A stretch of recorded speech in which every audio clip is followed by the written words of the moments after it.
Praise lord. యూట్యూబ్లో ఈ వాక్యం వింటున్న ప్రతి ఒక్కరికి మన ప్రియమైన యేసుక్రీస్తు నామంలో శుభములు తెలుపుకుంటున్నాను. ఈరోజు మనం ధ్యానించబోయే అంశము అంత్య దినాల్లో మానవుని పరిస్థితి. ఈ అంశం కొద్దిసేపు ధ్యానించమని దేవుడు నన్ను ప్రేరేపించారు. అయితే వాక్యంలోకి వెళ్ళబోయే ముందు ఇప్పటివరకు నా ఛానల్ చూస్తూ కూడా సబ్స్క్రైబ్ చేయని వారైతే దయచేసి సబ్స్క్రైబ్ చేయండి. నన్ను కొంచెం సపోర్ట్ చేయండి. మర్చిపోకుండా వాక్యం నలుగురికి షేర్ చేయండి. ఇంకా లైక్ చేయండి.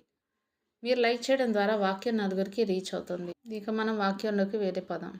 ప్రకటన గ్రంథం 22వ అధ్యాయం 11, 12 వచనములు చూసినట్లయితే, అన్యాయం చేయువాడు ఇంకను అన్యాయమే చేయను, అపవిత్రుడైన వాడు ఇంకను అపవిత్రుడుగానే ఉండును, నీతిమంతుడు ఇంకను నీతిమంతుడుగానే ఉండును. ఇదిగో త్వరగా వచ్చుచున్నాను, వాని జీతము నా యొద్దనున్నది అంటున్నాడు మన ప్రభు అయిన యేసు. నీతిమంతుడు ఒక్కడనూ లేడని బైబిల్ చెప్తుంది. ఎవరైతే ఆ సంగతి గ్రహించి స్వార్థను నమ్మి యేసు యందు విశ్వాసం ఉంచుతారో వారు నీతిమంతులుగా తీర్చబడతారు, పరిశుద్ధులవుతారు. ఈనాడు మనుషులు మోసం చేయడంలోనూ అబద్ధం చెప్పడంలోనూ పోటీ పడుతున్నారు. ఎవరు ఎంత తెలివిగా మోసం చేస్తే అంత గొప్పగా ఫీల్ అవుతున్నారు.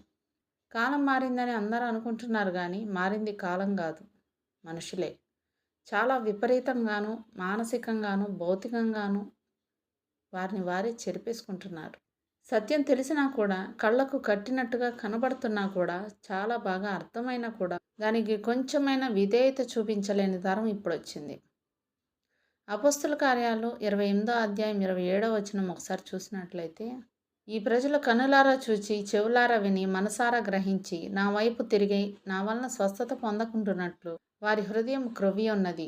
వారు చెవులతో మందముగా విని కన్నులు మూసుకొని ఉన్నారు అని పరిశుద్ధాత్మ యెషయా ప్రవక్త ద్వారా మీ పితరులతో చెప్పిన మాట సరియే అంటూ పరిశుద్ధ గ్రంథంలో